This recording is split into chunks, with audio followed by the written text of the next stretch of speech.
c'est maintenant le retour de 3 projets locaux. On va commencer avec Lucie Collino, Mélanie Collomb et Romane Lux pour parler de Comédia Lyon, une approche One Health transdisciplinaire pour l'étude de la résistance aux antibiotiques dans la métropole de Lyon. Vous pouvez les applaudir.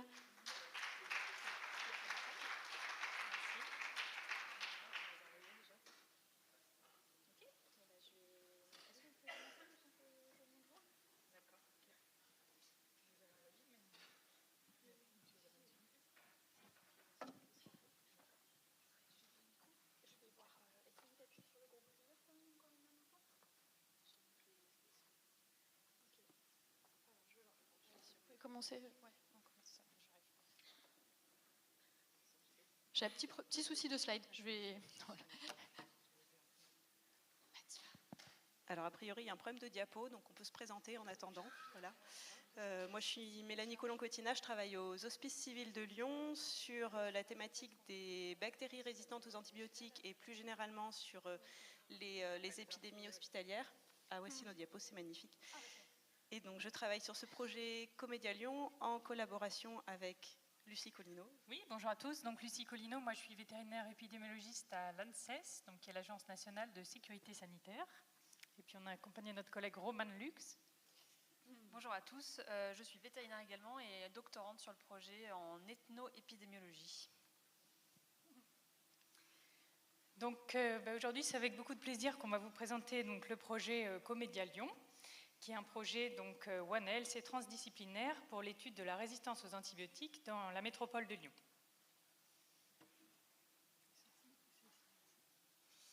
Alors, l'antibiorésistance, vous en avez peut-être entendu parler, c'est une menace qu'on dit invisible, mais bien réelle, puisqu'on estime qu'en 2019, elle est à l'origine de 1 million de décès dans le monde et environ 4500 décès en France.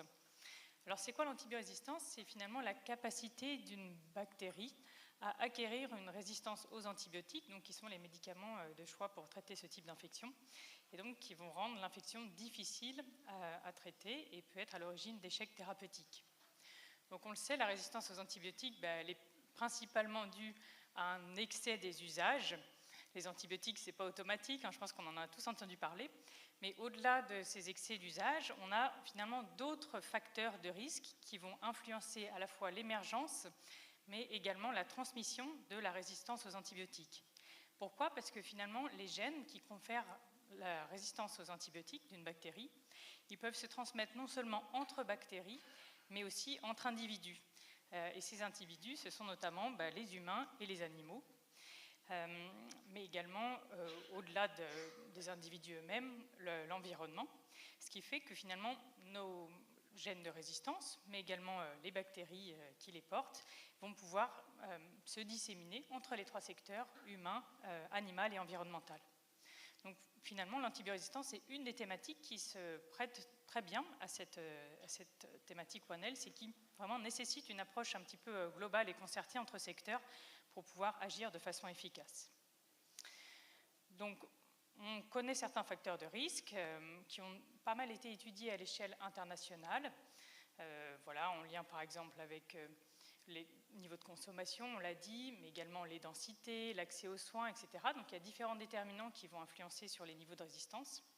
Et finalement, dans les travaux qui ont été publiés, ces éléments-là ou ces facteurs de risque-là sont souvent étudiés à une échelle assez macro, internationale. Donc, on va avoir un point par pays et on va avoir des grands facteurs de risque. Mais nous, on s'est demandé comment ces facteurs de risque-là pouvaient être déclinés à une échelle locale ou territoriale dans un territoire assez limité, qui est celui de la métropole de Lyon. D'où du coup l'idée du projet Comédia Lyon, qui est un projet donc, qui est financé par SHEPMED à hauteur de 390 000 € sur une période de 4 ans. Donc il a été lancé en 2024 jusqu'à fin 2027. Où nos objectifs principaux, ce sont d'une part de cartographier l'antibiorésistance à l'échelle de la métropole de Lyon, dans les 3 compartiments, donc humain, animal et environnemental, d'estimer quels sont les facteurs qui expliquent la diversité des niveaux de résistance. Donc peut-on finalement relier les niveaux de résistance qu'on observe, par exemple, aux usages d'antibiotiques, au recours aux soins, à certains facteurs socio-économiques, par exemple le niveau de pauvreté d'un quartier ou les densités de population, et puis le lien également avec les animaux de compagnie, puisqu'on n'a pas beaucoup d'animaux d'élevage dans la métropole de Lyon. Et enfin, donc, d'évaluer dans quelle mesure les eaux usées, urbaines et les effluents hospitaliers peuvent aussi jouer un rôle non seulement de réceptacle finalement des contaminations d'origine anthropogénique, mais aussi peuvent contribuer au-delà à la dissémination de la résistance dans les environnements. Donc pour se répondre à cette problématique, on a construit un consortium transdisciplinaire qui est décrit ici sur la droite. Donc on vous a mis les noms pour que vous ayez les contacts éventuellement des personnes qui sont impliquées, si vous souhaitez voilà, creuser certains aspects. Mais globalement, on a construit une équipe pluridisciplinaire qui regroupe des compétences en microbiologie, en épidémiologie, donc à la fois humaine et animale, une expertise aussi en écologie microbienne, en particulier à l'Université de Lyon 1, et puis des compétences également en anthropologie à l'Université de Lyon 3. Et on travaille également en collaboration avec donc une association qui s'appelle le GREI, qui permet un contact avec les acteurs de l'eau à une échelle locale. Et on travaille également avec la métropole, qui est notamment en charge de la gestion de certaines stations d'épuration lyonnaises avec lesquelles on travaille, et puis l'agence de l'eau. Et donc ce consortium travaille également en collaboration avec d'autres initiatives nationales, puisqu'on aimerait potentiellement essaimer, et puis que l'expérience locale lyonnaise puisse être déclinée dans d'autres villes, peut-être en France, via donc des méta-réseaux, qui sont des réseaux de réseaux finalement, qu'on déploie à l'échelle nationale. C'est le cas par exemple de Promis et de EMR Env. Alors pour réaliser cette étude, on s'est basé tant que faire se peut sur des données qui étaient déjà préexistantes, donc soit des données fournies par des partenaires du projet, soit des données complètement en accès libre. Et lorsque les données nécessaires n'étaient pas encore disponibles, on a fait un recueil spécifique de données financé par le projet de recherche. Donc les compartiments qu'on a étudiés, c'est d'abord l'antibiorésistance chez l'humain. Et pour ça, on s'est basé sur des données à la fois de patients de ville, donc les patients qui sont à leur domicile et qui vont se faire soigner en ville, donc c'est des données de laboratoire d'analyse médicale et les données de l'assurance maladie, et également sur les données des patients hospitalisés grâce aux données des hospices civils de Lyon. Donc ça, c'est chez l'humain. Pour l'environnement, on s'est centré sur le milieu aquatique avec différents types d'eau, je vais y revenir juste après. Et pour le modèle animal, on a pris quelque chose qui était assez simple à prélever et gratuit à obtenir. Ce sont les fesses frais de chiens, donc qu'on est allé prélever dans les crottoirs de la ville de Lyon.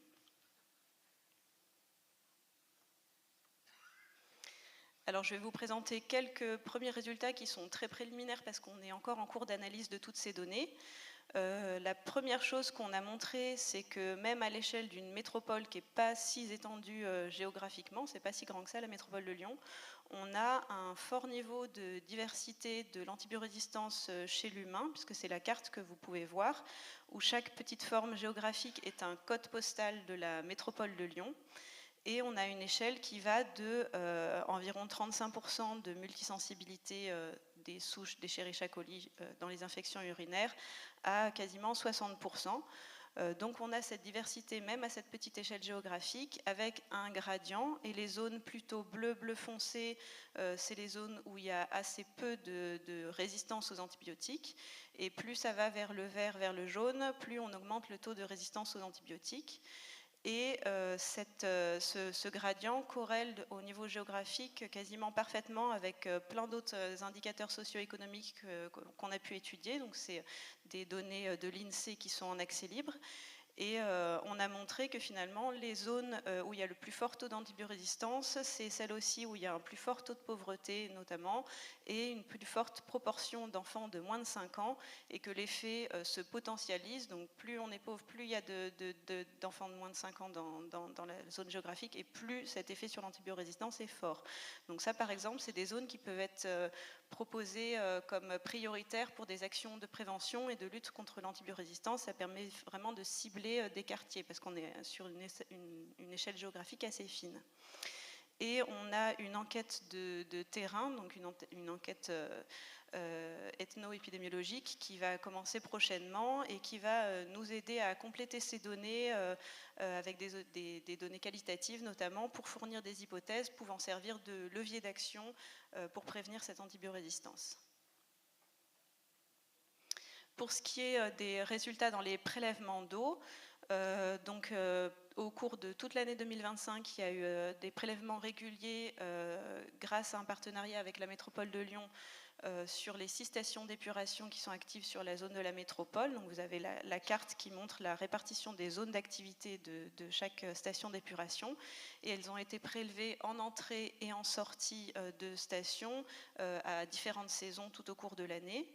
On a également récupéré des eaux de sortie des hôpitaux lyonnais, donc c'est issu des autocontrôles des hospices civils de Lyon, pour avoir ces eaux usées qui sortent des hôpitaux avant de rejoindre les eaux collectives. Et on a pu également avoir des prélèvements réalisés dans ce qu'on appelle les milieux récepteurs. Donc pour nous ici, c'était le Rhône, la Saône et l'Iseron, avec une quarantaine de prélèvements collectés tout au long de l'année. Et sur ces eaux qui montrent vraiment une diversité de zones géographiques et une diversité de types d'eau, ce sont des gènes de résistance qui sont recherchés ici, et les premières analyses, par exemple sur les eaux des stations d'épuration, montrent déjà un abattement de la charge en gènes de résistance entre l'entrée et la sortie. Donc on est rassuré, la station d'épuration joue son rôle sur ce plan-là. On montre également finalement que toutes les stations d'épuration ne sont pas chargées de la même manière et pas de la même façon tout au long de l'année, donc ça dépend aussi de la saison. Donc on va faire plus d'analyses pour étudier ces résultats-là. Et enfin, sur le volet chien, donc on a tout d'abord fait un gros travail de sélection des parcs canins, et cette sélection s'est faite sur 2 indicateurs qui étaient pertinents pour notre étude, c'est-à-dire des parcs qui représentaient la diversité de la densité de population, donc avec des parcs au centre de Lyon, des zones très denses, et des parcs plus éloignés du centre, donc moins denses en population, et qui représentaient également les différents niveaux de pauvreté des zones de Lyon. Et donc dans ces 15 parcs canins, il y a eu des prélèvements tout au long de l'année, et donc on est à plus de 1300 échantillons de fesses de chiens qui ont pu être recueillis, et les analyses sont encore en cours pour voir quelle densité de souches résistantes on va avoir, et est-ce qu'il y a des différences entre les parcs et des différences entre les saisons. Et donc les prochaines étapes, c'est que tous ces indicateurs sectoriels finalement vont déjà nous servir à faire une première cartographie où on pourra superposer les niveaux d'antibiorésistance sur les zones géographiques et dans tous les compartiments qu'on a mesurés pour identifier les hotspots avec vraiment des quartiers où il y aura des niveaux d'antibiorésistance élevés pour tous les compartiments mesurés. Et ces données vont ensuite être intégrées dans un modèle mathématique pour quantifier le lien entre ce niveau d'antibiorésistance et d'autres facteurs, donc les niveaux socio-économiques, la densité de population, la consommation d'antibiotiques, etc., etc. Et on attend aussi beaucoup de l'enquête de terrain pour avoir des hypothèses pour expliquer ces diversités de niveaux de résistance, et surtout une meilleure connaissance des représentations et des pratiques à Lyon en ce qui concerne l'antibiorésistance. Par rapport aux impacts attendus du projet, alors déjà il y a le fait de maintenir le consortium qui a été mis en place pour ce projet et peut-être de poursuivre l'étude. Essayer d'utiliser tout ce qu'on aura acquis comme connaissances pour communiquer auprès des territoires pour agir au niveau de l'antibiorésistance. Et comme le disait Lucie, d'essaimer l'expertise, alors soit au niveau des indicateurs qui auront été utilisés au sein du projet, mais également de reproduire ce projet, cette étude dans d'autres territoires, d'autres communes, métropoles. D'ailleurs, il y en a pas mal qui ont déjà sollicité l'équipe pour reproduire ce qui a été fait chez eux. Et rapidement, alors pour conclure sur Comédia, on voulait juste ajouter le fait que chacun peut agir contre l'antibiorésistance. Je vais passer très rapidement parce qu'on approche de la fin, mais que ce soit les professionnels de santé animale comme humaine, les professionnels du secteur de l'environnement, mais aussi les particuliers avec par exemple les bons usages, le fait de ramener ces antibiotiques à la pharmacie, ce genre de choses. On vous invite à vous rendre sur le site Antibiorésistance Une Seule Santé, qui est un site qui a été créé par Promise et sur lequel vous avez plein de ressources par rapport à l'antibiorésistance et notamment ce que vous pouvez tous faire à votre échelle à ce sujet. Et pour finir, il m'a été demandé de faire un petit pas de côté par rapport à la présentation pour parler rapidement de mon retour d'expérience sur le DU, puisque je suis à la fois donc, doctorante sur ce projet et étudiante sur le DU Agir et innover contre les maladies infectieuses émergentes de l'EIDA de Lyon. Et ce DU, il m'apporte beaucoup de choses, notamment par sa grosse complémentarité avec ma thèse. L'interdisciplinarité est présente dans les deux, mais de manière différente, et c'est très intéressant pour moi. Ça me permet d'avoir une approche d'une autre thématique, mais qui me donne beaucoup de recul sur ma propre thèse, et je pense que c'est très intéressant. Ça m'a permis aussi d'avoir une immersion dans le terrain qui était assez intéressante et qui va m'aider dans ma thèse d'ethnoépidémiologie. Et puis voilà, le fait que le DU ça soit sur un an, c'est un petit peu plus concret que le début de thèse qui est parfois un peu long, donc ça fait un projet aussi qui avance, donc c'est quelque chose d'assez agréable. Et le DU apporte aussi pas mal de choses, donc les rencontres avec plein d'étudiants en thèse et en master de plein de disciplines différentes, et aussi des compétences théoriques, techniques dont a parlé Franck tout à l'heure, la pensée complexe, le design thinking, etc. Donc je recommande vivement ce DU. Et voilà, on vous remercie pour votre attention et on remercie toute l'équipe du projet. Merci beaucoup. On a le temps pour une question. Levez la main si vous avez une question, qu'on vous apporte le micro. Ah, voilà, ça va. Merci pour cette belle présentation. En fait, moi, ma question, elle est un petit peu méthodologique. C'est concernant les eaux usées, la collecte. À quelle fréquence vous faites cette collecte, en tout cas, à quelle fréquence vous l'avez faite, et aussi si c'était des eaux traitées ou pas, est-ce que vous aviez mentionné tout ceci? Merci. Alors, je peux répondre, je pense, mais donc on est parti sur une collecte mensuelle. Et ça se fait à la fois en amont et en aval de la station d'épuration. Donc en amont sur des eaux non traitées et en aval sur des eaux qui sont traitées.